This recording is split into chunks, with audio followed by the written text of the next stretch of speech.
demander à l'Esprit Saint de venir nous éclairer, justement de nous donner le don de la sagesse pour que nous cherchions à entrer dans les Écritures. Au nom du Père et du Fils et du Saint-Esprit. Amen. Viens, Esprit créateur, nous visiter. Viens éclairer l'âme de tes fils. Emplis nos cœurs de grâce et de lumière, toi qui créas toutes choses avec amour. Fais-nous voir le visage du Très-Haut et révèle-nous celui du Fils. Et toi, l'Esprit commun qui les rassemble, viens en nos cœurs, qu'à jamais nous croyons en toi. Gloire à Dieu notre Père dans les cieux, gloire au Fils qui monte des enfers, gloire à l'Esprit de force et de sagesse, dans tous les siècles des siècles. Amen.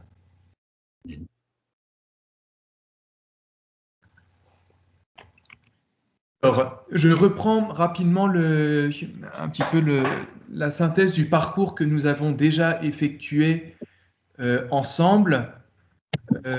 Donc, on arrive au livre des rois qu'on a entamé la dernière fois, après avoir parcouru quand même une bonne partie des 2 premiers livres de Samuel.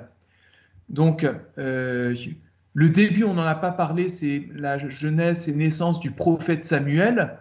Ensuite, on avait vu, c'était la première rencontre qu'on avait faite, le premier des Messies, Saül, qui avait été élu et puis rejeté très rapidement après, en 6 chapitres seulement. Et donc, il y avait cette situation étrange d'une ascension de David qui reçoit l'onction comme Messie dès le chapitre 16, mais alors que Saül est toujours là et règne toujours. Donc il y a cette situation qui s'étend jusqu'à la fin du premier livre de Samuel, et ensuite, de Samuel 7 constitue un peu un sommet de David qui règne sur l'ensemble du peuple d'Israël. Et puis,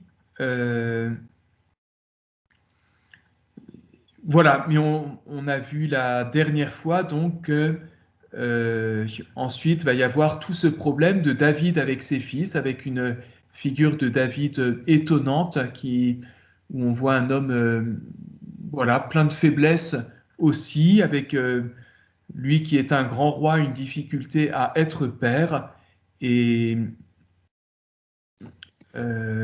avec entre les deux cette rencontre avec Absalom, qui va recevoir l'onction aussi, alors que David est toujours roi, donc qui singe un peu voilà, ce qui se passait précédemment entre Saül et David, sauf que c'était un Messie qui s'était autoproclamé et non pas véritablement choisi par Dieu. Et puis finalement, David va désigner Salomon comme étant son successeur. Et donc, ce qui va nous occuper en particulier aujourd'hui, ce sont ces 8 chapitres du livre des rois, nous retraçant le règne de Salomon jusqu'à sa mort à la fin du chapitre 11. Alors, je reviens à cette succession avec David, pour parler des ânes, non pas de celles qui suivent la rencontre, mais des animaux. Et voilà, quand David... et pourquoi ce passage aussi? Parce que c'est le moment où on voit celui de l'onction. Et comme ce qui a un peu guidé notre parcours, c'est de rechercher les messies, ceux qui ont reçu l'onction, voilà le moment où on nous rapporte l'onction de Salomon. Le prêtre Sadoc, le prophète Nathan, Benayahu, fils de Yehoyada, les Kérétiens et les Pélétiens descendirent. Ils mirent Salomon sur la mule du roi et ils le menèrent à Gihon, qui est une source à côté de Jérusalem. Le prêtre Sadoc prit dans la tente la corne d'huile et oignit Salomon, donc c'est le verbe lié au mot Messie, On sonna du corps et tout le peuple cria « Vive le roi Salomon ». C'est intéressant parce qu'on voit réunis ici le prêtre, le prophète et le roi, qui reprennent les formules du baptême que l'on a. Et donc, ce sur quoi j'attire l'attention, c'est que Salomon, pour recevoir l'onction, va monter sur un âne. Alors, je n'ai pas fait le travail suffisamment précis de voir la différence entre âne, ânesse et mule. Voilà, quelquefois, je ne sais pas si c'est une question de traduction ou d'original, la différence des mots. En tout cas, on se trouve bien les trois, en tout cas, les uns des autres. Et donc, c'est intéressant de rechercher où sont les ânes dans les passages qui précèdent. Il y a un âne qui est célèbre parce qu'il ne sert pas à grand-chose, c'est celui de Genèse 22. C'est quand Dieu demande à Abraham de sacrifier son fils Isaac. Et Abraham va prendre 2 serviteurs et un âne et faire 3 jours de marche et au bout de 3 jours, il arrive vers la montagne que lui a désignée Dieu. Et abreurer ici, moi et l'enfant, nous irons jusque là-bas, nous adorerons et nous reviendrons. Et alors, le 3 jours plus tard, en fait, j'aurais dû le mettre plus haut. Il se situe avant. C'est les 3 jours de marche pour arriver à ce point devant la montagne.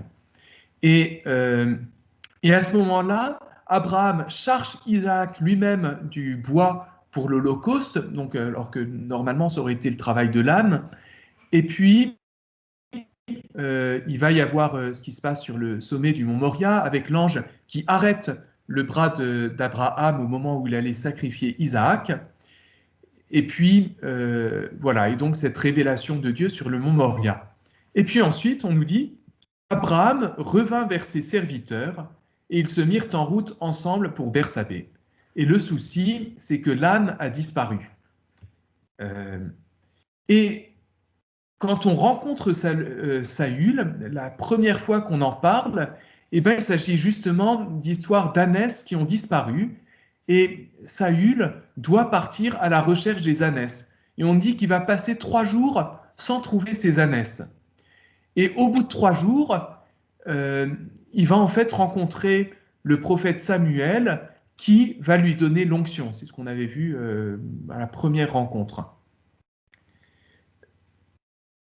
Voilà, donc il est parti à la recherche des ânesses et finalement, il ne retrouve pas les ânesses, mais il reçoit l'onction et devient Messie. Si on va voir Absalom, la fin de sa vie, Absalom se heurta par hasard à des gardes de David. Absalom montait un mulet, et le mulet s'engagea sous la ramure d'un grand chêne. La tête d'Absalom se prit dans le chêne. Ce qui était là, vous vous rappelez, c'était le verbe enchevêtré, très sabark, le même que ou presque le même que lama sabachthani dans l'Évangile. Donc la tête d'Absalom se prit dans le chêne et il resta suspendu entre ciel et terre, tandis que continuait le mulet qui était sous lui. Et donc, celui qui est quand même un Messie monte un âne, va mourir avec cet âne, mais enfin, lui meurt, mais l'âne poursuit sa route. Voilà, et c'est comme si c'est ce même âne qu'on retrouvait au moment où il y a un nouveau Messie qui va arriver et qui est Salomon. Et évidemment, cela n'aura pas échappé à votre sagacité que cette histoire d'âne, on la retrouve au moment où Jésus va entrer en tant que Messie, Sauveur, dans Jérusalem, où va être aussi le lieu où se manifeste sa pleine royauté à travers sa victoire sur la croix. Et donc voilà ce qu'il dit, rendez-vous au village qui est en face de vous, vous trouverez aussitôt à la tâche une ânesse avec son ânon près d'elle, détachez-la et amenez-les-moi. Et si quelqu'un vous dit quelque chose, vous direz, le Seigneur en a besoin, mais aussitôt il les renverra. Voilà, ce serait à développer bien plus et à préciser, mais il y a vraiment quelque chose avec cette ânesse qui est dans l'attente du Messie, qui doit porter le Messie et qui attend la venue du Messie. Là, il y a un Messie qu'elle laisse en plan parce que, voilà, on sent qu'Absalom, c'est un Messie qui cause quand même problème. Et donc, on la retrouve jusque dans le Nouveau Testament. Et le Seigneur, il a besoin, y compris de cette Anne, pour accomplir sa mission. Est-ce que, voilà, moi, ça m'amuse beaucoup, toute cette histoire, c'est un côté qui est l'anecdote, mais je crois qu'il faut aller plus loin et voir que derrière, il y a une véritable théologie sur le fait que Dieu prépare les choses. Il y a comme des petits indices qui se disséminent à travers la Bible et qui font aussi l'unité de toute la Bible, alors que c'est un écrit qui a été écrit sur des centaines et des centaines d'années et qui nous permettent de voir comme Dieu disposant peu à peu les choses pour que s'accomplisse sa parole. Et cette lecture, c'est sans doute celle aussi qu'on doit avoir sur nos propres vies. Et voilà, l'anecdotique qui se fait théologique. Souvent, je pense que c'est à travers les petites choses de nos existences, ce à quoi on ne prête pas véritablement attention, ce qui peut-être nous semble insignifiant, comme peuvent l'être les ânes qui sont quand même pas très bien considérés dans la mentalité populaire. C'est aussi à travers ces choses-là que Dieu va passer et que l'œuvre de Dieu va s'accomplir. Voilà, c'était juste une petite introduction, mais voilà, sur le lien de l'âne et du Messie. On va aller ensuite au chapitre 3, qui commence vraiment le règne de Salomon à proprement parler. Salomon devint le gendre de Pharaon, roi d'Égypte. Il prit pour femme la fille de Pharaon et l'introduisit dans la cité de David. En attendant d'avoir achevé de construire son palais, le temple de Dieu et le rempart de Jérusalem. Le peuple sacrifiait sur les hauts lieux car on n'avait pas encore bâti en ce temps-là une maison pour le nom de Dieu. Salomon aima Dieu. Il se conduisait selon les préceptes de son père David. Seulement, il offrait des sacrifices et de l'encens sur les hauts lieux. Le roi alla à Gabaon pour y sacrifier, car le plus grand haut lieu se trouvait là. Salomon a offert 1000 holocaustes sur cet autel.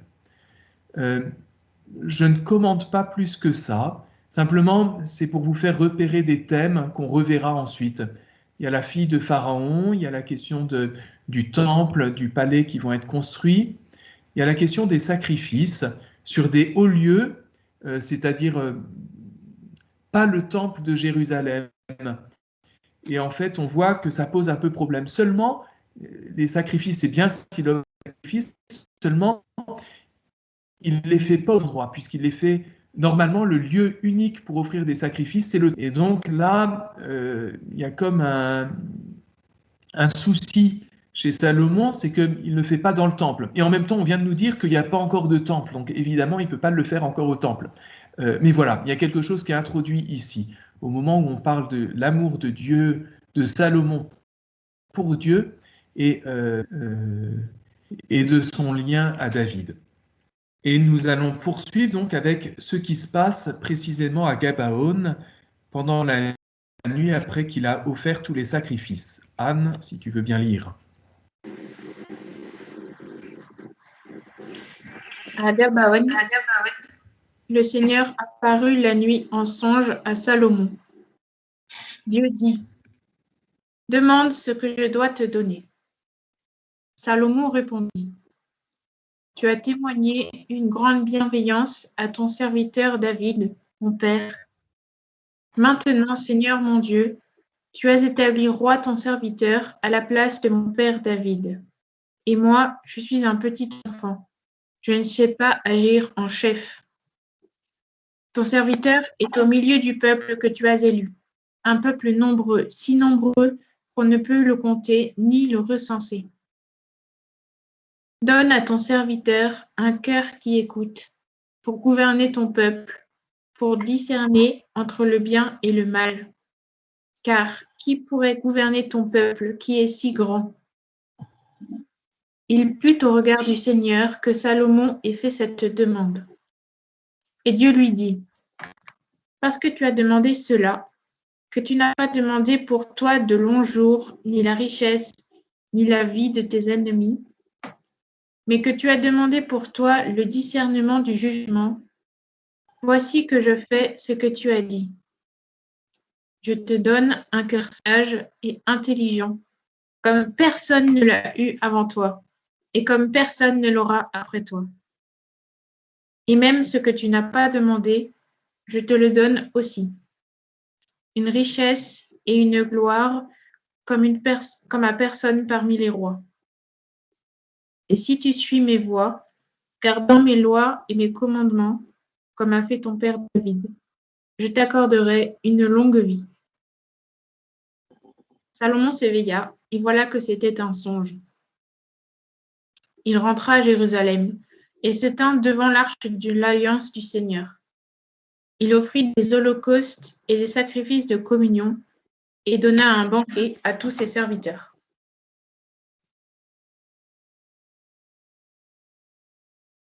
Merci. Voilà, alors ce texte, il est magnifique. Je souligne simplement quelques petits aspects. C'est le lien que Dieu lui-même fait. Salomon demande à un qui écoute, lève Shoméa, et Dieu répond, je te donne un cœur sage et intelligent.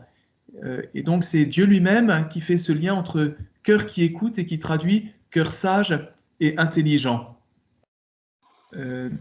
C'est important de voir que le mot cœur, c'est pas comme en français où il y a quelque chose de très affectif et qui peut nous sembler un peu superficiel ou non, ou dans l'émotion.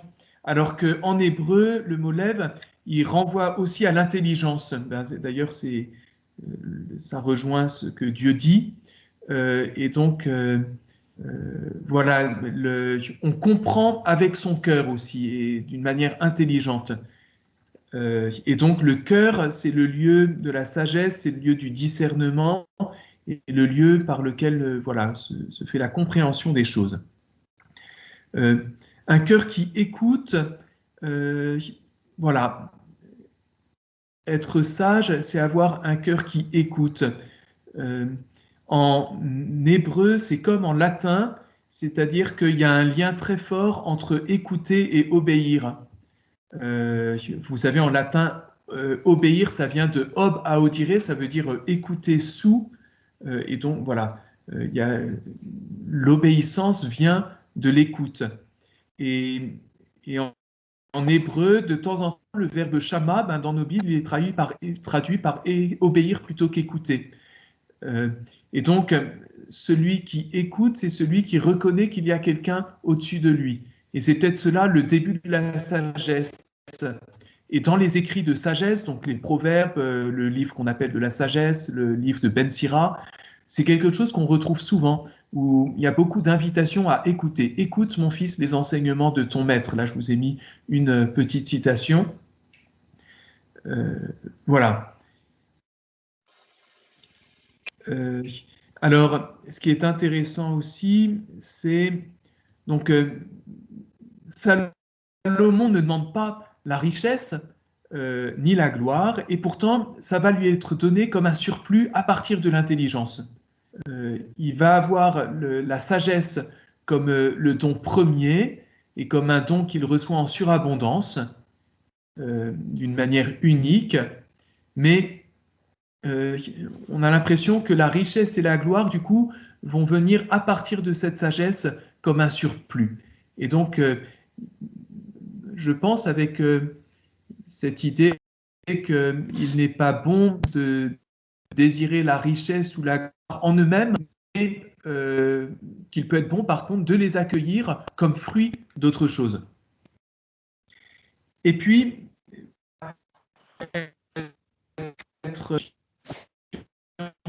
d'avoir une longue vie avec une condition, si tu suis mes voies. Donc, ce don de la sagesse, en même temps, le fait d'observer les lois et les commandements qui sont ceux du Seigneur.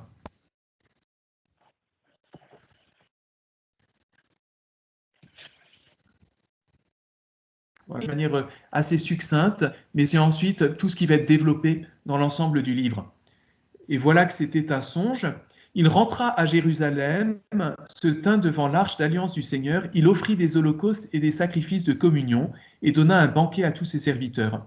Et donc là, entre les deux, il y a comme déjà, on pourrait dire sans doute un fruit de la sagesse. Le verset précédent, le verset 4 que je vais remettre, c'est seulement il offrait des sacrifices et de l'encens, mais c'était à Gabaon, donc sur les hauts lieux. Et il y a ce songe où lui est donnée la sagesse et c'est désormais à Jérusalem, devant l'arche, qu'il offre les holocaustes et les sacrifices. Voilà. Et immédiatement après, on va avoir le fameux jugement de Salomon avec ses deux un enfant qui disent que le vivant le leur. Je n'ai pas le texte parce qu'on va le prendre plutôt à la fin de séance, peut-être comme récapitulation des thèmes présents dans Salomon, dans l'histoire de Salomon, mais simplement la conclusion est celle-là. Tout Israël apprit le jugement qu'avait rendu le roi, et ils révérèrent le roi car ils virent qu'il y avait en lui une sagesse divine pour rendre la justice. Donc ce qui se passe de manière privée dans un songe, fruit de la prière de Salomon, on pourrait dire, est manifesté ensuite à travers un jugement dans lequel le peuple voit que cette sagesse qui est celle de Salomon est quelque chose de divin, quelque chose qui vient de plus loin que lui-même. Et puis, quand on poursuit ensuite, donc la fin donc le songe de Gabaon est au chapitre 3 où est donnée la sagesse. Et toujours au chapitre 3, il y a le jugement de Salomon entre ces deux femmes. Ensuite, les grands officiers de Salomon, l'organisation militaire qui est donnée. Et puis au chapitre 5, on nous parle de son pouvoir qui est étendu. Salomon étendit son pouvoir sur tous les royaumes depuis le fleuve jusqu'au pays des Philistins et jusqu'à la frontière d'Égypte. Donc le fleuve, c'est sans doute l'Euphrate qui est là, et jusqu'au pays des Philistins, c'est ce qui correspond vraiment à la bande de Gaza. Vous savez, les Philistins, c'est ceux qui sans cesse sont en guerre, font partie de ceux qui sans cesse sont en guerre contre Israël, d'une certaine manière. Ensuite, les Palestiniens ont repris le nom de Philistins, et on pourrait dire que ça se poursuit malheureusement toujours. Et donc, ils s'étendent plus ou moins sur les plaines autour de Jérusalem. Là, sous le règne de Salomon, eh ben, ils n'occupent plus qu'une toute petite partie qui est là. Donc Gaza, au moins selon ce que nous dit la Bible, jusqu'à la frontière d'Égypte. Il dominait sur toute la Transeuphrataine, depuis Tapsac jusqu'à Gaza, et il y avait la paix. J'ai souligné parce que Shalom, on retrouve la même racine que dans Salomon, qui en hébreu se dit Shlomo. Et Salomon sera c'est le roi qui est quand même un roi pacifique, mais un roi qui a dû faire mener beaucoup de guerres tout au long de sa vie, alors que Salomon bénéficie en quelque sorte de toute l'œuvre de David. Juda et Israël habitèrent en sécurité, chacun sous sa vigne et sous son figuier, depuis Dan jusqu'à Bersabée. Dan, c'est le nord ici, Bersabée, c'est le sud là, et ce sont les frontières du territoire d'Israël en lui-même. Donc voilà, Dan Bersabée, c'est vraiment la terre sainte qui a été donnée par Dieu comme terre promise à son peuple. Et là, c'est l'étendue du pouvoir de Salomon. Voilà. Ce qui est en violet, c'est marqué dans la légende, c'est ce qui était au temps de Saül. David a donc beaucoup étendu le royaume, et puis l'ère de domination de Salomon s'étend encore avec cette partie en brun qui va donc jusqu'à l'Euphrate, et qui est donc beaucoup plus grand que le territoire d'Israël actuel, que je peux tracer à peu près comme ça, qui remonte le long du Jourdain, la mer Morte, jusqu'au lac de Galilée, et qui va jusqu'à Dan, et puis qui s'arrête avant le Liban. Voilà. Salomon avait pour le service de ses chars 4000 stalles et 12 000 chevaux. Ça fait beaucoup. L'intelligence, la sagesse de Salomon fut plus grande que la sagesse de tous les fils de l'Orient et que toute la sagesse de l'Égypte. Il prononça 3000 sentences et ses cantiques étaient au nombre de 1500, je pense. Ou 1005, je ne sais pas. Il parla des plantes, depuis le cèdre qui est au Liban jusqu'à l'hysope qui croît sur les murs. Il parla aussi des quadrupèdes, des oiseaux, des reptiles et des poissons. On vint de tous les peuples pour entendre la sagesse de Salomon et de la part de tous les rois de la terre qui avaient ouï parler de sa sagesse. Voilà, je cherche à détailler un peu les fruits de cette sagesse. Donc on voit, il y a cet aspect du jugement, de savoir poser un jugement juste à travers l'histoire des deux femmes. Il y a l'histoire d'une extension d'un pouvoir, d'une domination qui s'étend. Et là, on est plus dans le domaine de l'intelligence, de la connaissance, avec un aspect encyclopédique. Donc, avant que Pilc, la Mirandole, ne sache tout, Salomon savait déjà tout, puisqu'il parle, voilà, autant aussi bien de la flore que de la faune. Voilà, il y a vraiment une connaissance encyclopédique qui est celle de la sagesse. Et dans la sagesse, dans les écrits de sagesse, c'est assez intéressant de voir que ce qu'on recherche, c'est une connaissance qui soit large, qui permette de comprendre l'ampleur du réel. Aujourd'hui, on a plutôt une tendance inverse qui est celui de la spécialisation. C'est-à-dire que celui qui connaît les quadrupèdes ne connaît pas les oiseaux, et celui qui connaît les oiseaux ne connaît pas les quadrupèdes, parce qu'on est souvent dans une science qui est extrême dans la recherche de ce qui est spécifique. Et voilà, la sagesse biblique, au contraire, est une sagesse ample et large. Voilà. Et puis on sent beaucoup de superlatifs pour désigner cette sagesse de Salomon qui est absolument extraordinaire. C'est la promesse faite par Dieu, une sagesse telle que personne n'en a eu avant ni n'aura après toi.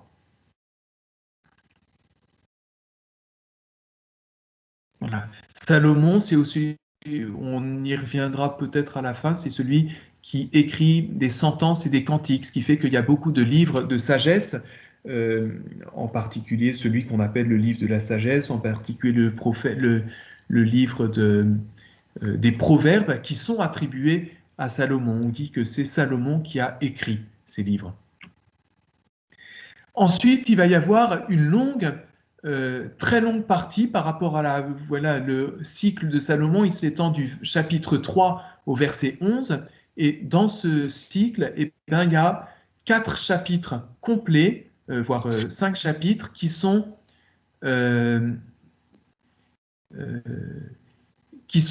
autour de la construction du temple.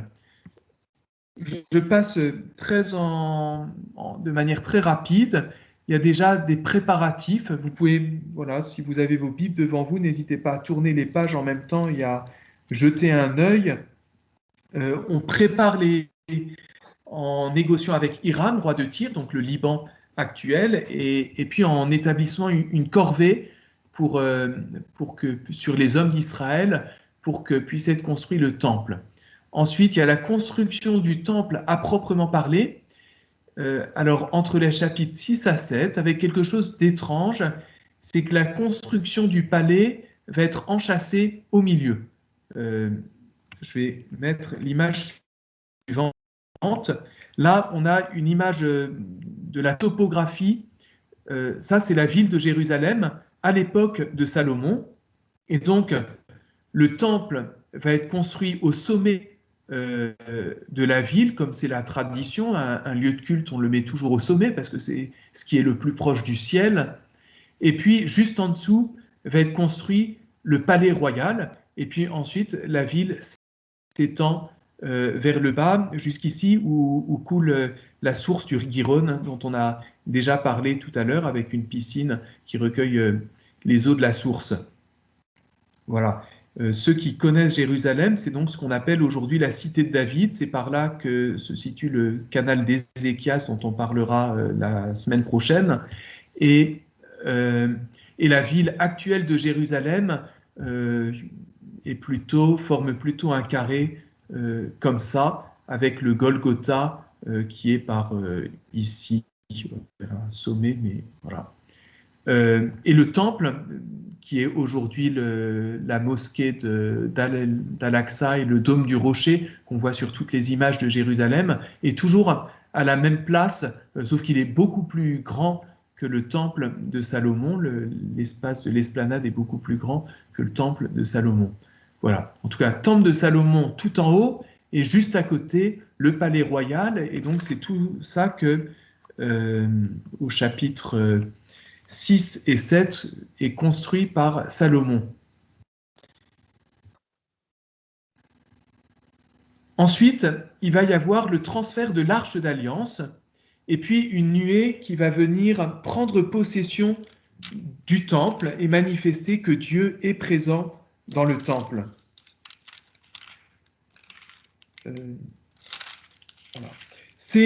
Voilà, on passe très rapidement, mais c'est ici sur la construction du temple.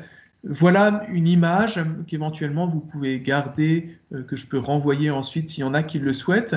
C'est intéressant de lire les chapitres qui désignent tous les descriptifs du temple, parce qu'on voit qu'il y a beaucoup de soin qui est donné dans tout ce qui concerne le culte, et que les choses sont dites de manière précise, la manière dont les choses sont faites, parce que chaque détail a son importance. Et donc on a un temple en 3 parties. Donc là, vraiment, c'est une description de ce que devait être le temple de Salomon selon ce que nous dit la Bible. Donc il y a un vestibule qui est très petit, et puis ensuite le saint avec un autel pour faire fumer l'encens, et c'est là que se tient le prêtre, et puis l'endroit pour les pains d'oblation. Et puis ensuite, il y a le Saint des Saints, qui est le lieu où le grand prêtre ne rentre qu'une seule fois, le jour du pardon, avec 2 chérubins. Alors, il me semble un peu grand, mais je ne sais pas, peut-être que c'est fait à partir des mesures indiquées par la Bible. Et puis là, ce qu'on voit entre les 2 chérubins, c'est l'arche d'alliance. Et d'ailleurs, on voit qu'il y a toujours les deux barres qui permettaient de le transporter dans le désert. Et puis là, un autel pour les sacrifices et faire fumer les sacrifices. Évidemment, il faut que ce soit quelque chose d'immense, puisqu'il y a beaucoup de sacrifices et que ça prend de la place. Donc, quand on parle d'un autel, voilà, l'autel est vraiment un truc immense sur lequel il faut des marches pour monter en haut. Et puis là, quelque chose d'étrange qu'on appelle la mer de bronze. Voilà. La taille, je ne sais pas quelle est la taille d'un terrain de football américain, mais en tout cas, c'est un peu plus petit que la taille d'un terrain de football américain. Voilà, pour ceux qui sont spécialistes de la matière et qui veulent avoir une idée des proportions.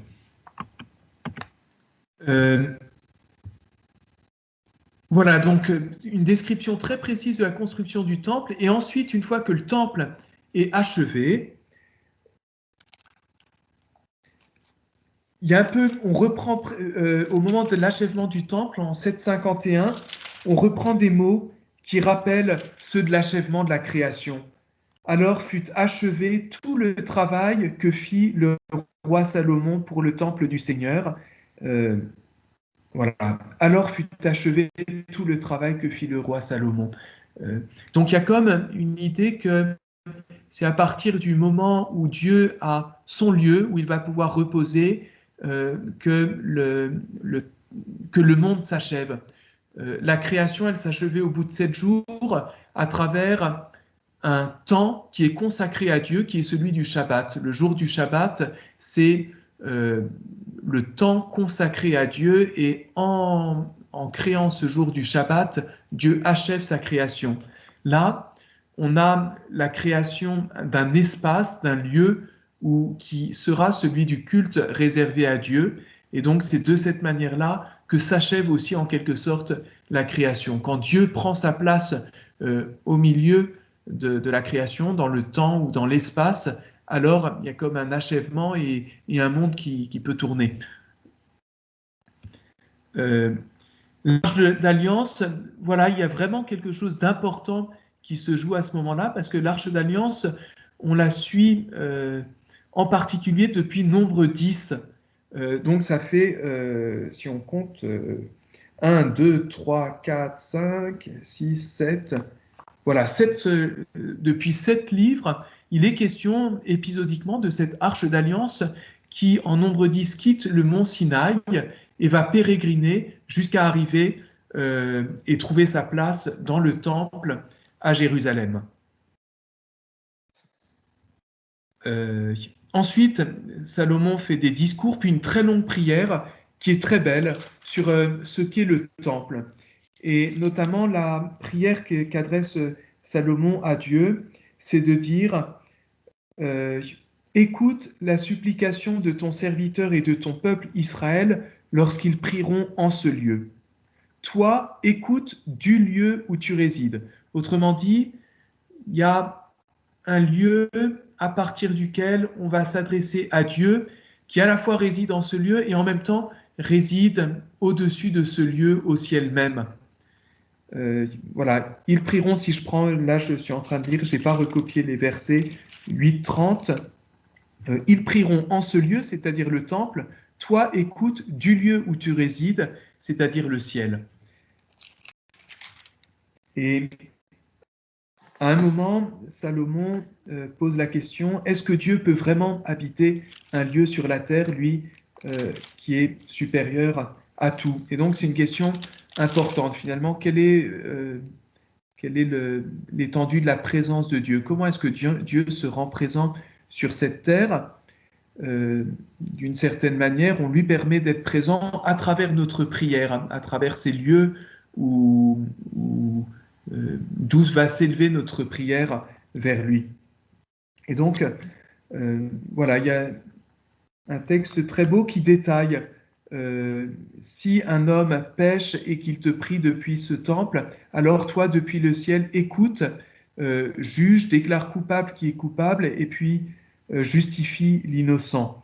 Si il y a des guerres, eh bien toi, viens écouter, pardonner le péché et permettre à son peuple, au peuple de revenir sur la terre. Si le ciel est fermé, écoute la prière et fais tomber la pluie.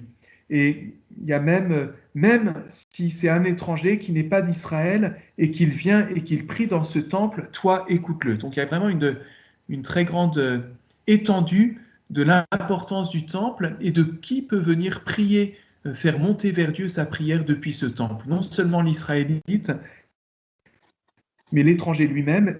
Salomon demande à ce que Dieu écoute, y compris l'étranger, ce qui est très... voilà, ce qui est quand même impressionnant quand on voit l'Ancien Testament.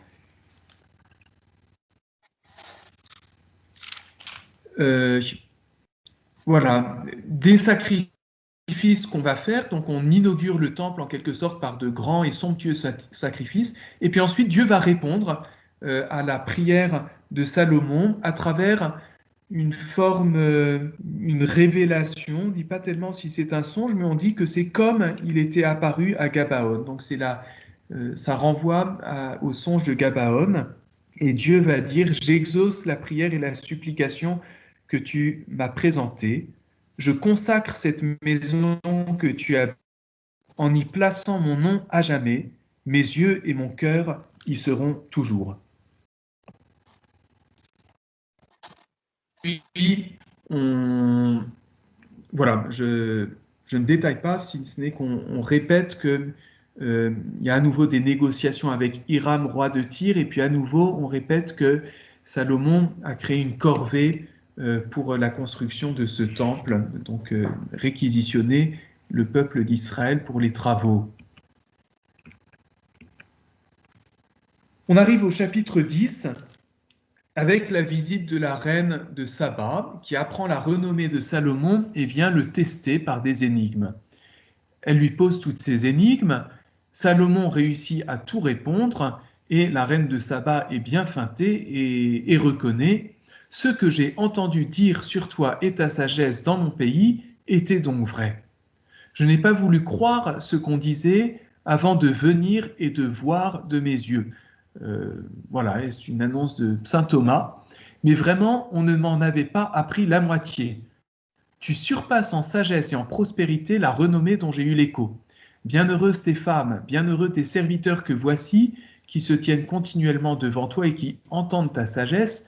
Béni soit le Seigneur ton Dieu qui t'a montré sa faveur en te plaçant sur le trône d'Israël.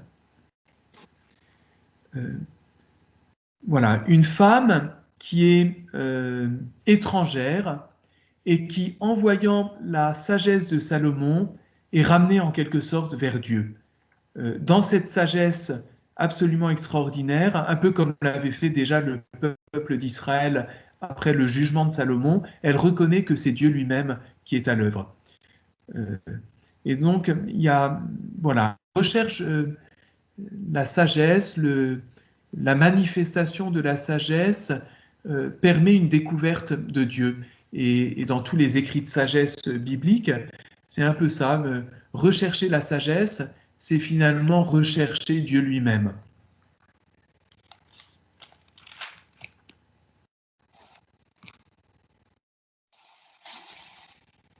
Voilà, donc on est vraiment dans un tableau, il aurait fallu citer peut-être davantage de choses, mais dans un tableau absolument extraordinaire du pouvoir, de la piété de Salomon, de sa sagesse et de son intelligence sur l'ensemble de la création, de son sens de la justice, etc. Et donc, tous ces chapitres, depuis le chapitre 3, déploient voilà, vraiment des trésors et il y a comme un excès dans quelque chose de très beau et au milieu de richesse. Et puis, ça se poursuit comme ça, mais au point que on entre dans une certaine ambiguïté face à ce succès. Et cette ambiguïté, elle se manifeste de trois manières, notamment autour de trois domaines. Le premier, c'est précisément la richesse. Et donc, je lis un petit verset qu'on trouve au chapitre 10, donc juste après la visite de la reine de Saba. Le poids de l'or qui arriva à Salomon en une année fut de 666 talents d'or, sans compter ceux qui venaient des redevances des marchands, du gain des commerçants et de tous les rois des Arabes et des gouverneurs du pays. Voilà, on n'arrête pas, là c'est inversé, mais on n'arrête pas de souligner qu'il y a des tas de richesses qui n'arrêtent pas d'arriver devant Salomon. Quelques versets plus loin, c'est rigolo, on dit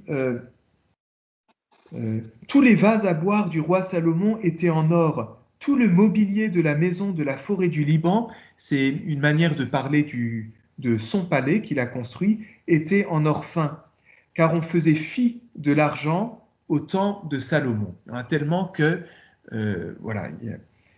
Et puis vous l'avez repéré, il y a ce chiffre 666.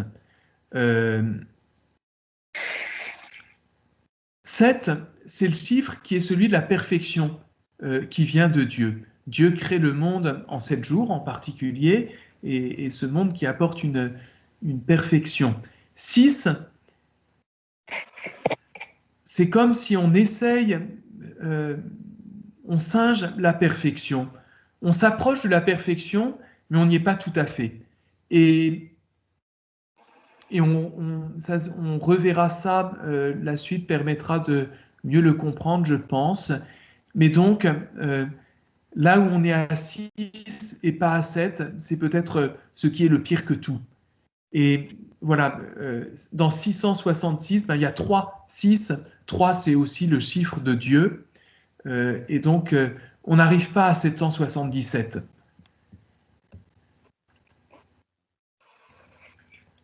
Et alors, je reprends l'Apocalypse, où on retrouve ce chiffre 666. C'est vraiment ça qui va donner la signification, qui le conduit, qu'on l'on connaît d'un chiffre diabolique. Et voilà ce que nous dit l'Apocalypse. C'est ici qu'il faut de la sagesse que l'homme doué d'esprit calcule le chiffre de la bête, c'est un chiffre d'homme. Son chiffre, c'est 666. Voilà, donc ce n'est pas le chiffre de Dieu, c'est un chiffre d'homme et d'un homme qui n'a pas rejoint Dieu, en quelque sorte.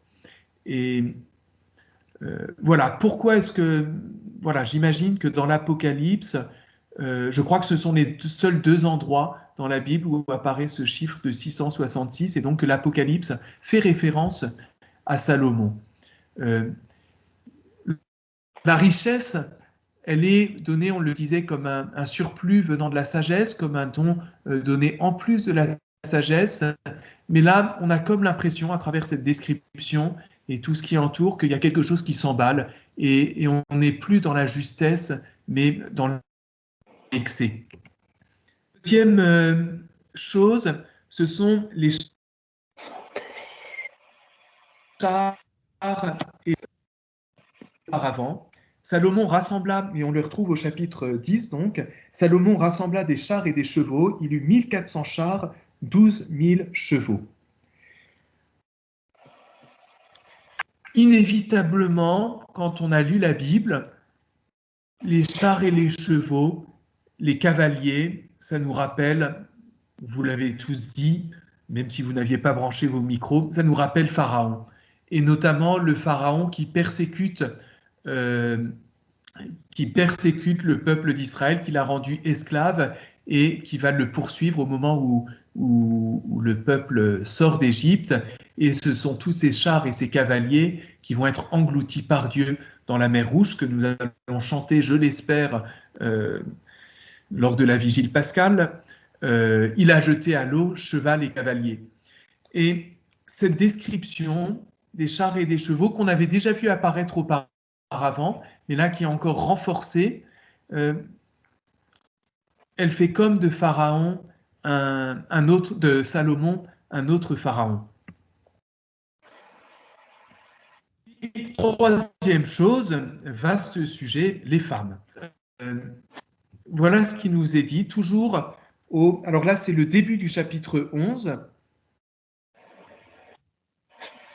Le roi Salomon aima beaucoup de femmes étrangères, outre la fille de Pharaon, des Moabites, des Ammonites, des Édomites, des Sidoniennes, des Hittites, de ces peuples dont Dieu avait dit aux Israélites, « Vous n'irez pas chez eux, et ils ne viendront pas chez vous. Sûrement ils détourneraient vos cœurs vers leur Dieu. » Mais Salomon s'attacha à elles par amour. Il eut 700 épouses de rang princier et 300 concubines. Ça fait beaucoup. Quand Salomon fut vieux, ces femmes détournèrent son cœur vers d'autres dieux, et son cœur ne fut plus tout entier au Seigneur son Dieu, comme avait été celui de son père David. Salomon suivit Astarté, la divinité des Sidoniens, donc avec les femmes sidoniennes qu'il a prises, Milcom, l'abomination des Ammonites qu'on avait là-haut. Il fit ce qui déplaît au Seigneur et il ne lui obéit pas parfaitement comme son père David. Est-ce que dans la Bible, il y a cette interdiction des femmes étrangères, c'est en particulier par la crainte qu'elles détournent les cœurs, qu'elles amènent leurs idoles au milieu du peuple d'Israël. D'où une interdiction qui est répétée à plusieurs reprises dans la Bible d'avoir une femme étrangère. Voilà, qui est quelquefois tempérée, parce que, y compris Moïse, a en fait une femme qui n'est pas israélite et qui ne détournera pas son cœur. Ce qui est condamné ici, à travers cette description, il y a le double aspect, il y a le beaucoup, cet excès qu'on voyait aussi dans l'argent et qu'on voit aussi. La polygamie à l'époque ne pose pas de problème et n'est pas condamnée. Voilà, les choses sont comme ça et ce n'est pas le problème, ce n'est pas la polygamie qui soit dénoncée parce que voilà, c'est à une époque où vraisemblablement c'est ce qui se pratique partout et c'est simplement au fur et à mesure que la connaissance de Dieu s'affine, que la polygamie va être rejetée. Donc dans ces hérésies, le souci, c'est pas ça, mais on sent quand même, enfin voilà, d'une certaine manière, on s'approche vers cette idée d'une monogamie avec cet excès qui n'est pas bon. Et puis, donc, cet aspect de détourner de Dieu. J'ai remis ce qu'on a lu au tout début, au début du chapitre 3, parce que on voit que les deux passages se répondent en s'opposant et en se ressemblant. Dès le début, on parlait déjà en fait de la fille de Pharaon, on rappelle ici, et l'introduisit dans la cité de David.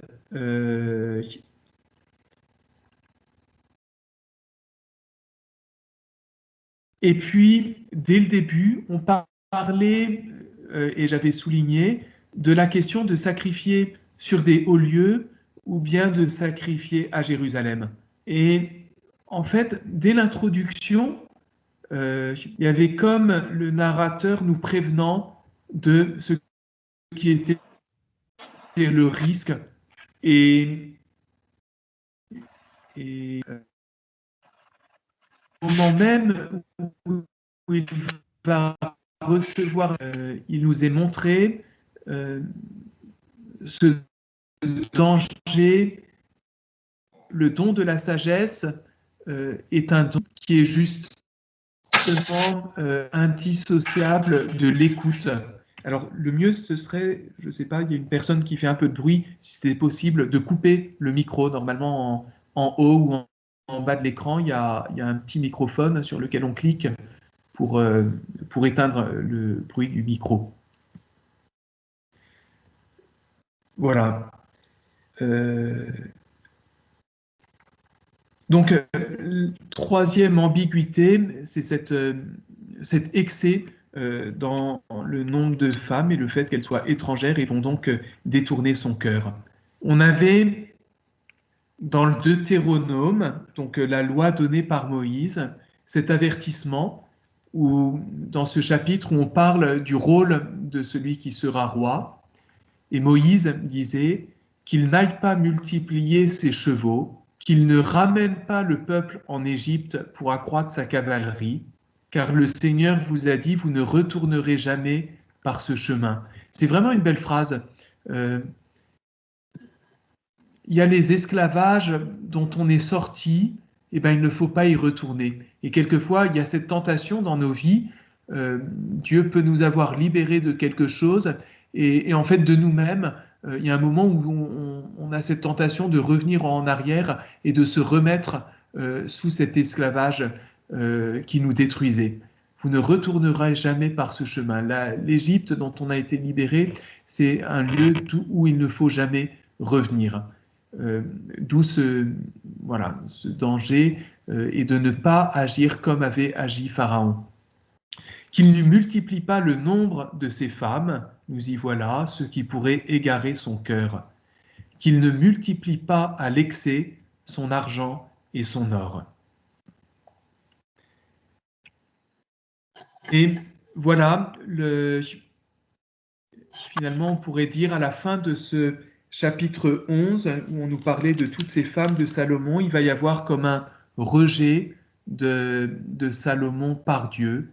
Dieu s'irrita contre Salomon parce que son cœur s'était détourné de Dieu. Alors Dieu dit à Salomon, parce que tu t'es comporté ainsi, que tu n'as pas observé mon alliance et les prescriptions que je t'avais faites, je vais sûrement t'arracher le royaume et le donner à l'un de tes serviteurs.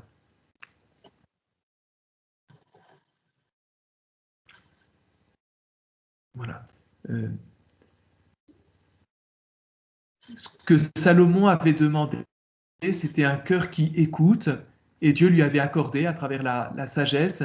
Et on voit qu'au fur et à mesure, Salomon, sans doute grisé par sa réussite même, par cette sagesse, et pas tant par la sagesse que par tous les biens qu'elle lui procure, les richesses, sans doute la gloire et puis les femmes qui vont avec, va peu à peu se détourner, ne plus être dans cette attitude du cœur qui écoute Dieu. Et donc, il se détourne de Dieu et c'est maintenant à des idoles qu'il sacrifie. Et alors, je vais t'arracher le royaume et le donner à l'un de tes serviteurs. Et donc, à ce moment-là, il y a Jéroboam, qui est un serviteur, qui va se lever contre Salomon, un petit peu comme on avait déjà avec Absalom vis-à-vis de David. Et puis, réaction de Salomon, Salomon chercha à faire mourir Jéroboam. Celui-ci partit et s'enfuit en Égypte auprès de Sheshonk, roi d'Égypte, et demeura en Égypte jusqu'à la mort de Salomon. Cette histoire de quelqu'un qui doit fuir et rester jusqu'à la mort d'un autre, en fait, ce Jéroboam, forcément une sainte figure, n'empêche, annonce quand même le Christ, et on retrouve les mêmes expressions, demeurer en Égypte jusqu'à la mort de Hérode, mais on a vu que, en fait, en devenant comme un pharaon, Salomon annonce aussi peut-être cet Hérode, cherchant à faire mourir celui à qui Dieu a donné le pouvoir. Et j'aurais dû mettre, où est-ce qu'on en est? Oui. J'aurais dû mettre une carte. La fin du... Donc, Jéroboam a fui et puis Salomon va mourir. On ne nous dit pas grand-chose. Il meurt après avoir régné 40 ans sur Jérusalem et Israël. Il se couche avec ses pères et on l'enterra dans la cité de David, son père. Et son fils Roboam régna à sa place. Donc, conclusion de règne très sobre.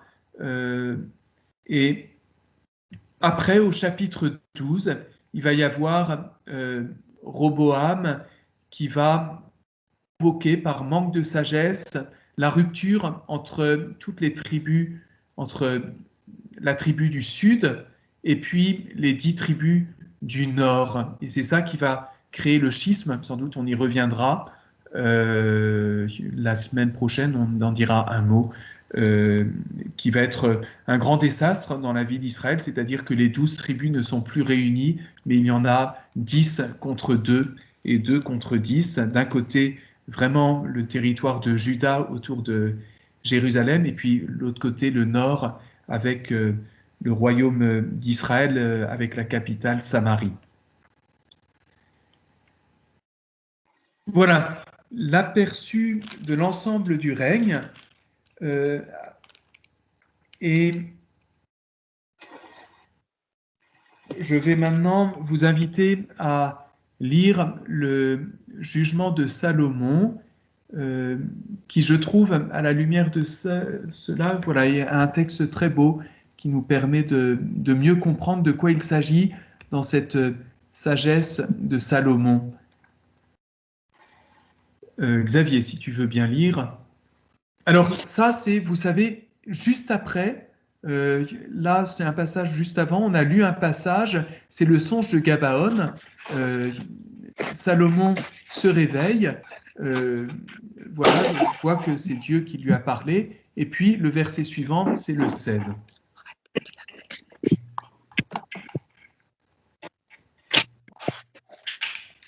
Alors, 2 prostituées vinrent vers le roi et se tinrent devant lui.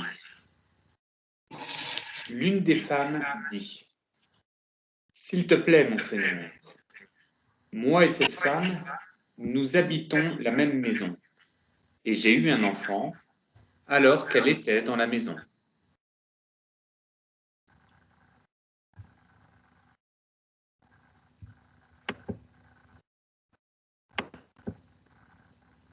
Pardon. J'ai désactivé par erreur, je pense, le micro qui servait pour la lecture, en pensant que... Donc il faut réactiver votre micro.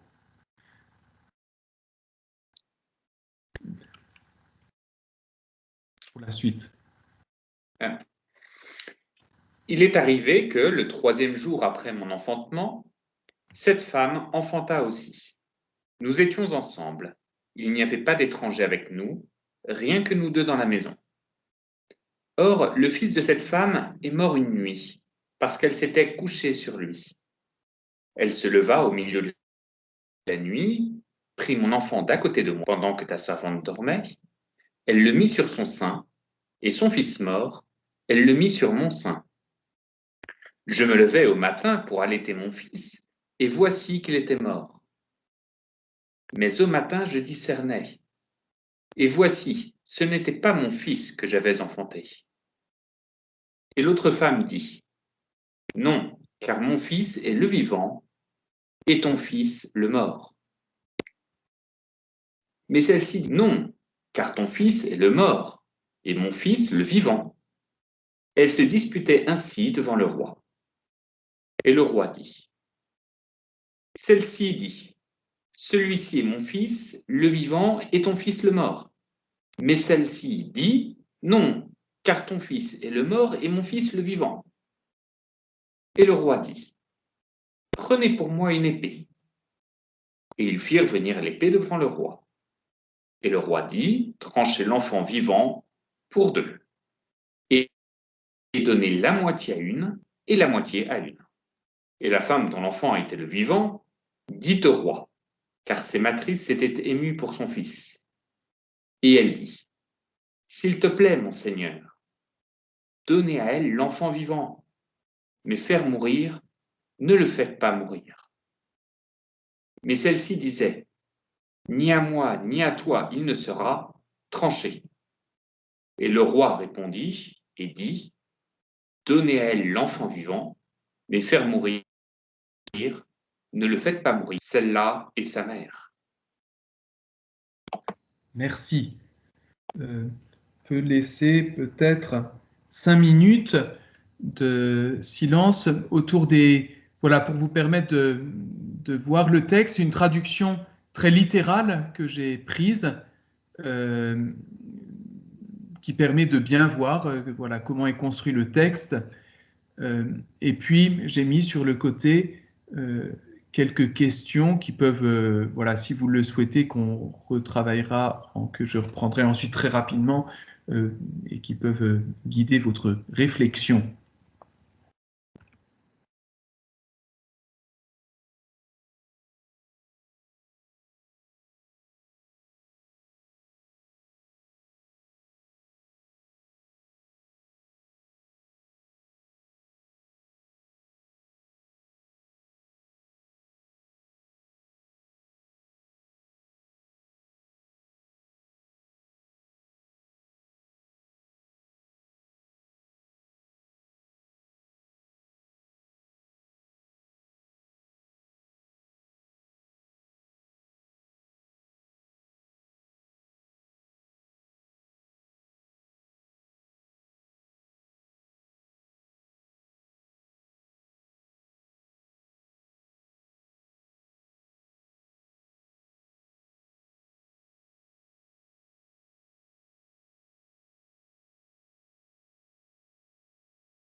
voilà, je vous propose de reprendre.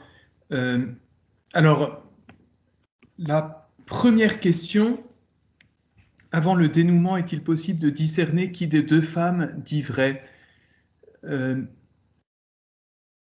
fait, vous l'avez sans doute aperçu, c'est absolument impossible. L'une et l'autre disent à la fois l'inverse, mais la même chose. Mon fils le vivant, ton fils le mort, ton fils le mort, mon fils le vivant. On ne sait pas trop qui est qui.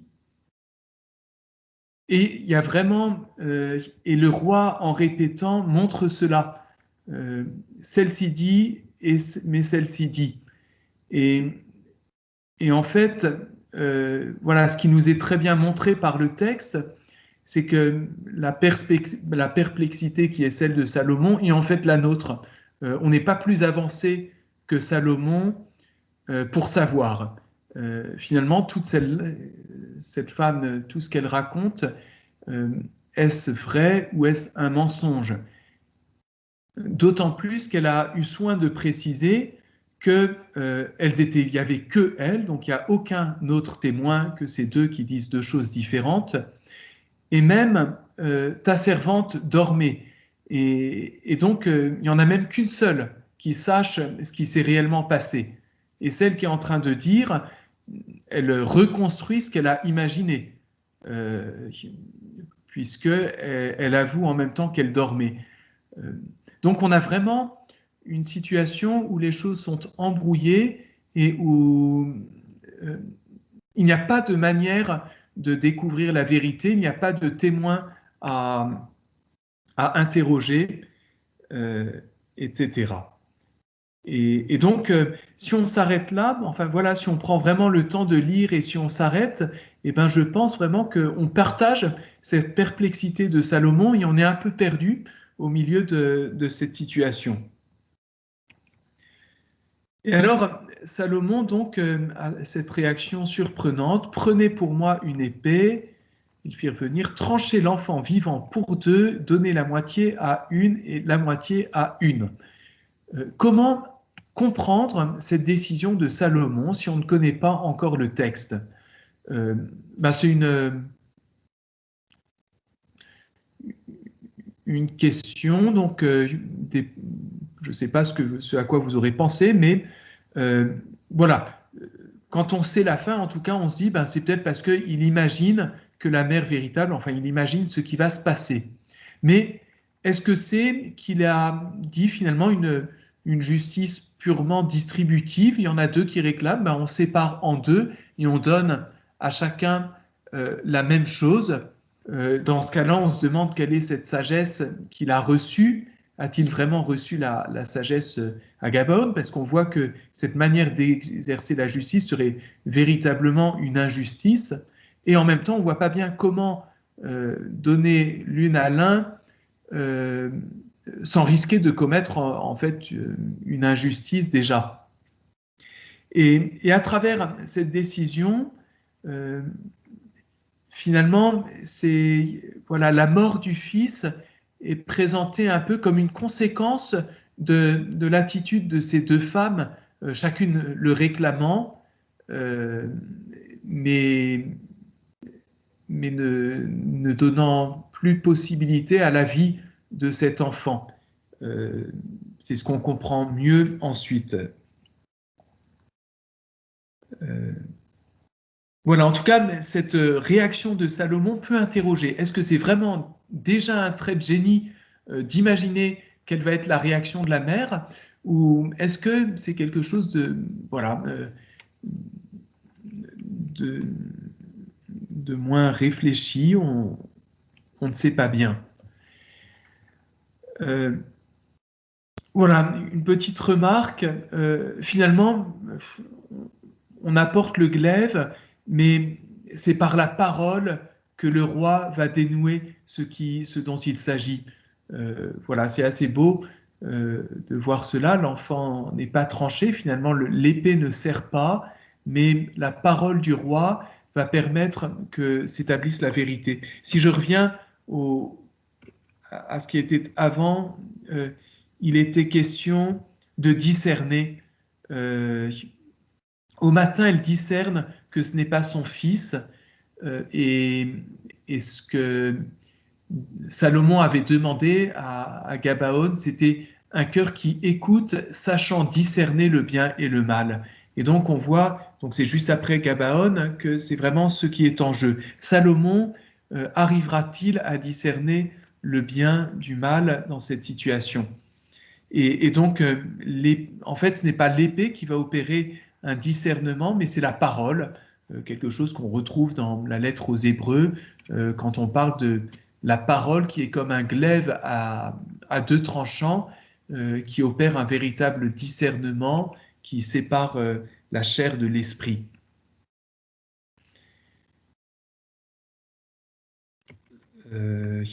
Quatrième petit point que j'avais noté, regardez les réactions des deux femmes, en particulier face à cette décision de Salomon. Le roi dit tranchez l'enfant et donnez, et la première va dire donnez. Donc elle reprend cette partie de la phrase de Salomon, donnez à elle l'enfant vivant. Et à ce moment-là, il se révèle que cette femme-là, elle veut que le fils soit vivant et à aucun prix qu'il ne soit mort. Faisant cela, c'est extrêmement intéressant parce que elle renonce à exercer la maternité pour que l'enfant vive. Elle accepte de donner l'enfant donc les choses se révèlent, qui est le sien, elle accepte de le donner pour qu'il vive. Alors qu'on était dans cette situation inextricable de femmes cherchant toutes deux, d'une certaine manière, à s'approprier l'enfant. Et il y a une évolution des mots. Là, je reprends une analyse qui est en particulier celle d'un théologien qui s'appelle André Ouénin, et qui est assez intéressante, qui souligne aussi dans les mots que là, il y a une forme de possession dans mon fils, alors que là, littéralement, c'est même l'enfanter. Il y a comme, voilà, il n'y a plus cette prise de possession de la même manière. Et voilà ce qu'écrit un autre théologien, Boyken, tandis qu'elle donne son fils à notre femme, en réalité, elle lui donne de vivre. Et puis, l'attitude de l'autre femme, donc elle reprend l'autre partie de ce qu'avait dit Salomon, tranché, ni à moi ni à toi il ne sera tranché. Et donc, il est révélé que cette femme, ce qu'elle veut, pas à travers cette parole, c'est la mort du fils. Il y a quelque chose de très ironique parce qu'en plus, elle est la deuxième à parler. Donc, alors qu'on lui donnait, on lui propose de recevoir l'enfant vivant, elle refuse et elle demande la mort de l'enfant. Il ne sera pas, donc elle nie tout avenir à cet enfant. Et pourquoi cela? Ce que cela révèle chez elle, c'est la motivation dans le procès qu'elle fait. Elle n'est pas tant intéressée par l'enfant que par une forme de jalousie et d'envie face à l'autre femme. Elle a perdu son enfant et elle n'accepte pas que l'enfant de l'autre soit vivant. Et donc, de même que son enfant est mort, elle souhaite que l'enfant de l'autre meure également. Voilà. Et donc, il y a vraiment quelque chose de diabolique qui se révèle là, dans cette attitude de la deuxième femme.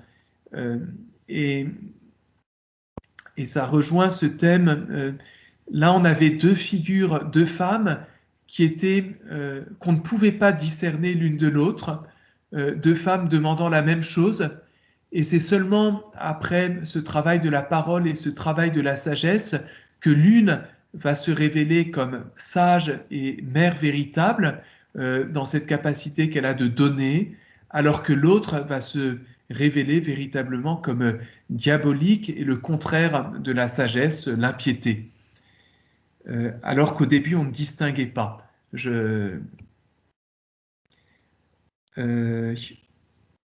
Voilà, René Girard, qui a aussi étudié ce texte, la seule chose qui compte pour elle, c'est de posséder ce que l'autre possède, acceptant même d'en être privé, pourvu que son adversaire en soit également privé. Voilà.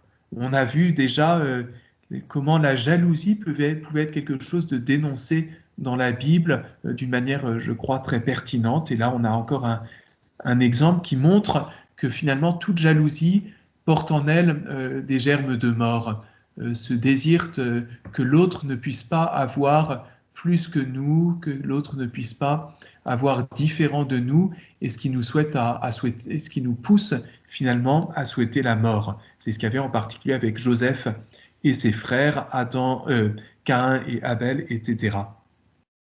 Et voilà, il y a une renonciation, les deux femmes, c'est pas le principal. Comment Salomon définit-il la mère et où est le père? On aurait pu demander. Voilà, donc finalement, celle-là et la mère, ce sont les derniers mots de Salomon. Et avant cela, il va redire exactement la même phrase que cette première femme. Donnez à elle l'enfant vivant, mais faire mourir, ne le faites pas mourir. Donc il y a quelque chose de très beau, c'est que Salomon est à la fois celui qui désigne la mère, et en même temps, pour ce faire, il a écouté et repris les mots même de cette mère.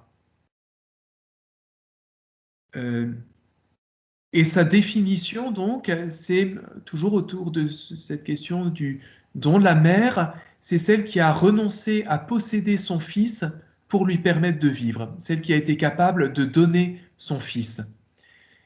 On peut y voir un parallèle avec Genèse 22, un fils sur lequel on étend aussi le couteau. Alors là, c'est le père, c'est la question de la paternité, et c'est en acceptant, voilà, en étant prêt à donner son fils à Dieu, que Abraham se révèle père d'une manière nouvelle. Bon, il faudrait préciser les choses. Là, au début, on soulignait que c'était deux prostituées.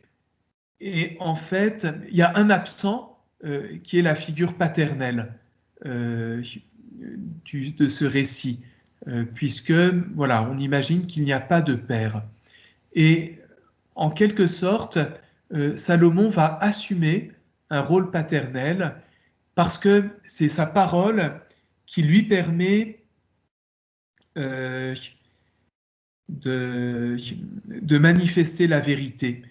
Il tranche entre le fils et la mère pour donner vie. Voilà, je ne sais pas si j'ai été assez clair. Ça, c'est vraiment la lecture d'André Ouénin qui est assez psychologisante, mais qui me semble quand même assez juste.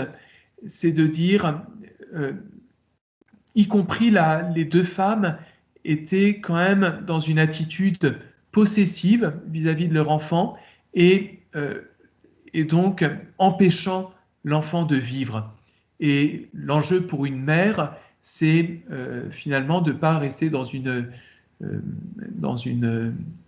point de vue de la psychologie, de ne pas rester dans cette fusion avec son fils qui peut vite être une prise de possession malsaine, mais la mère doit accepter la liberté de son propre fils et donc ne pas étouffer son fils du fait qu'il vienne de sa chair à elle. Et donc c'est l'attitude du don qui va permettre à l'enfant de vivre. Et le rôle du père dans une famille, c'est en particulier d'éviter cette fusion entre la mère et la fille, ou la mère et le fils, pour que le fils puisse véritablement vivre. Alors, je reviens sur cette question de la sagesse, et puis on essayera, oui, et on terminera par là. Finalement, quelle est-elle, cette sagesse de Salomon? Est-ce que Salomon a reçu la sagesse en bloc lors de ce songe de Gabaon? Se poser la question pourquoi cette décision étonnante? Est-ce qu'il sait déjà ce qui va se produire ou pas? En tout cas, le dénouement, il a lieu en écoutant cette femme et en reprenant ses paroles. Et donc, il y a quelque chose de très beau, c'est que la révélation de la sagesse de Salomon va se faire au moment où il est capable d'écouter une femme et donc ensuite de faire ce discernement entre le bien et le mal. Voilà. Et l'écoute, on avait vu que c'était la demande même de Salomon. En quelque sorte, voilà. À ce moment-là, quand le roi prend cette décision, il n'y a encore aucune issue. On ne sait pas encore qui est qui. Et c'est la parole de la femme qui va permettre de dénouer les choses et à Salomon d'exercer sa sagesse. Sans cette parole de la femme, eh ben, on serait au contraire dans une injustice effroyable qui serait cette égalité entre les deux, chacune un morceau d'enfant mort. Et donc, en fait, dès le début, on a ce questionnement, qui Salomon va-t-il écouter? Il y a cette question des femmes, dont on a vu que c'était un refrain qui revenait depuis le début, avec cette fille de Pharaon qu'il a épousée, et puis toutes ces femmes qui vont détourner son cœur et l'amener vers d'autres dieux. Et là, il y avait déjà cet enjeu, va-t-il écouter dans ces deux femmes dont on peine à discerner qui est qui? Va-t-il savoir écouter celle qui est sage ou va-t-il écouter celle qui est diabolique, celle qui est folle? Lorsque je dis ça, ceux qui ont peut-être un peu plus l'habitude de la Bible, je vous invite à lire Proverbe 9, enfin vous y avez peut-être déjà pensé, et à tous j'invite à lire Proverbe 9, où on a la sagesse et la folie qui sont présentées sous la forme de deux femmes. La sagesse, je vous lis le verset 3, la sagesse a dépêché ses servantes, proclamé sur les buttes en haut de la cité, qui est simple, qu'il passe par ici. À l'homme insensé, elle dit, venez manger de mon pain, buvez du vin que j'ai préparé, quittez la folie et vous vivrez, marchez droit dans la voie de l'intelligence. Voilà l'appel de la sagesse qui cherche à faire quitter le fou de ses voies de folie. Et quelques versets plus loin, on a cette parole. Dame folie s'assied à la porte de sa maison sur un trône en haut de la cité, exactement la même description, pour appeler les passants, ceux qui vont droit leur chemin. Qui est simple qu'il fasse un détour par ici. À l'homme insensé, elle dit, les eaux dérobées sont douces et savoureux, le pain du mystère.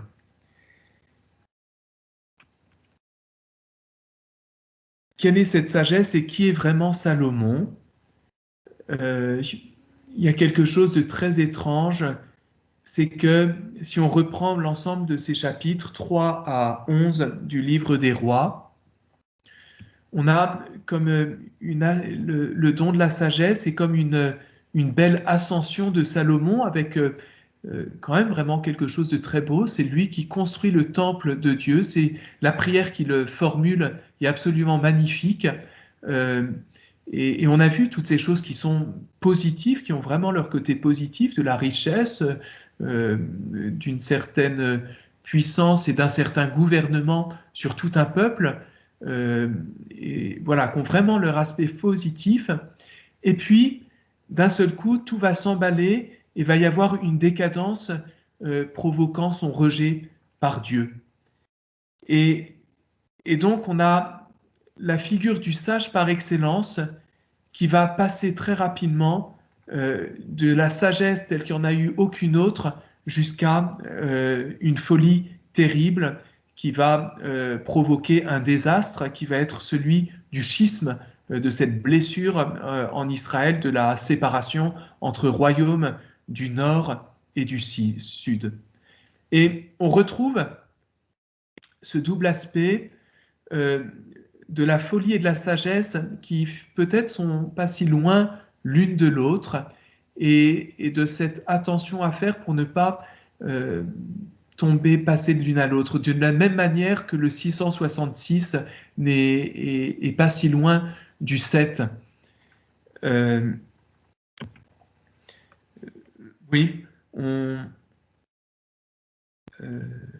voilà, Salomon reprend la figure d'Adam. Adam, c'est quelqu'un il parla des plantes. On avait cette description, là, c'est ce qu'on dit de Salomon. On avait une description très semblable pour dire Adam donne des noms à tous les bestiaux, aux oiseaux du ciel et à toutes les bêtes sauvages. Adam aussi, la connaissance est dans une belle sagesse, dans une connaissance de la création, et puis va refuser d'écouter la voix de Dieu. Suivre une femme qui va le détourner et puis tomber et être chassé du jardin d'Éden. Avec cette question du discernement qui déjà était posée. Et donc, Salomon reproduit le drame qui avait été celui d'Adam au début, par un refus d'écouter Dieu. Voilà, je passe. Le roi de Tyr, c'est un autre exemple de quelqu'un qui s'enorgueillit et qui va passer d'une grande sagesse et d'une grande richesse à la folie, à devenir le plus barbare. Et le prophète, le livre du Siracide va faire un éloge de Salomon. Voilà, et reprenant, c'est un résumé très pertinent, je crois, de toute sa vie. Comme tu étais sage dans ta jeunesse, rempli d'intelligence ainsi qu'un fleuve. Ton esprit a couvert la terre, tu l'as rempli de sentences obscures. Ta renommée est parvenue jusqu'aux îles lointaines. Tes chants, tes proverbes, tes sentences et tes réponses ont fait l'admiration du monde. Et puis là, tu as amassé l'or comme de l'étain, comme le plomb, tu as multiplié l'argent, tu as livré ton corps aux femmes, tu as été l'esclave de tes sens. Tu as fait une tâche à ta gloire, au point de faire venir la colère contre tes enfants et l'affliction pour ta folie. Et on est passé de la sagesse à la folie.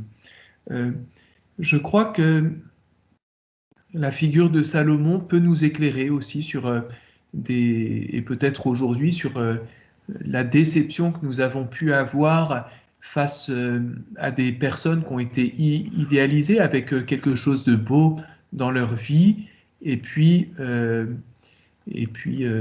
voilà, alors il y a des personnes actuelles, alors il y avait la question de la perversion dès le départ, ça qui est sans doute plus compliqué quand je pense, voilà, toutes les questions de fondateurs, les difficultés autour de Jean Vanier, le père de Marie-Dominique Philippe et autres. Je pense aussi à un Martin Luther qui sans doute il y avait une forme de sagesse, un grand connaisseur de la parole de Dieu, et puis je pense une forme de folie dans un entêtement et qui va provoquer là aussi une rupture dont on subit encore les conséquences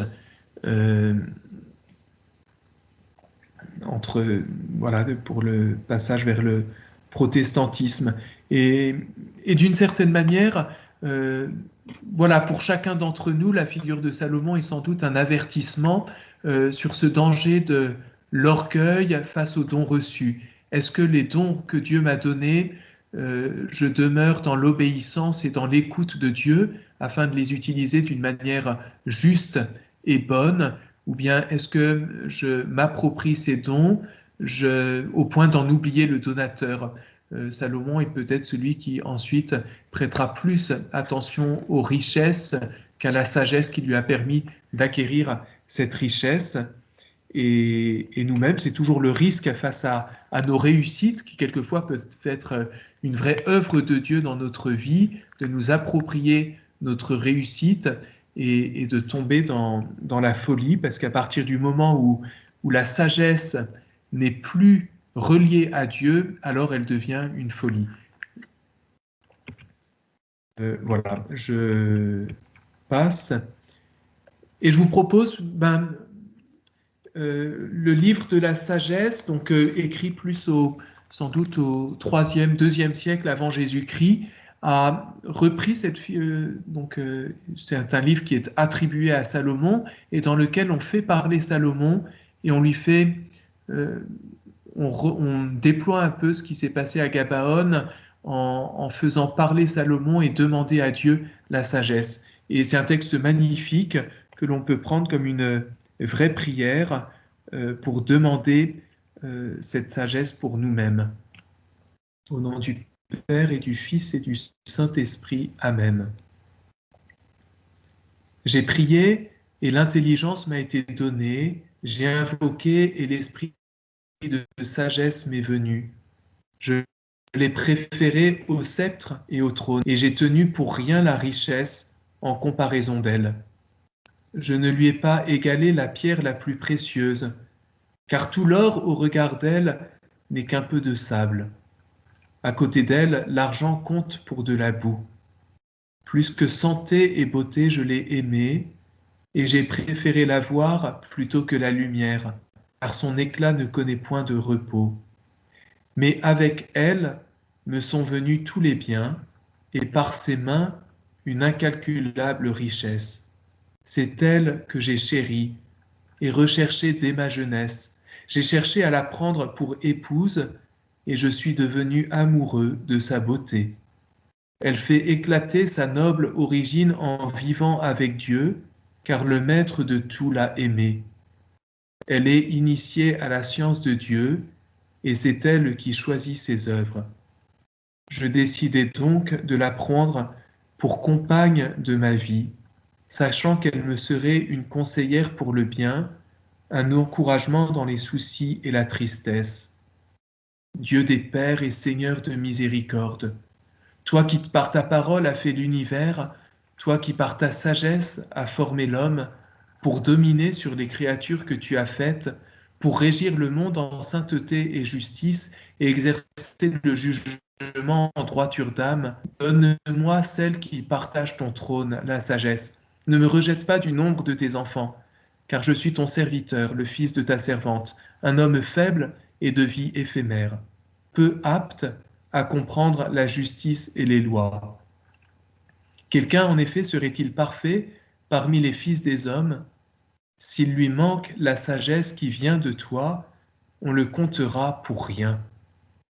Mandela des cieux saints, de ton trône de gloire envoie-la, pour qu'elle me seconde et peine avec moi, et que je sache ce qui te plaît.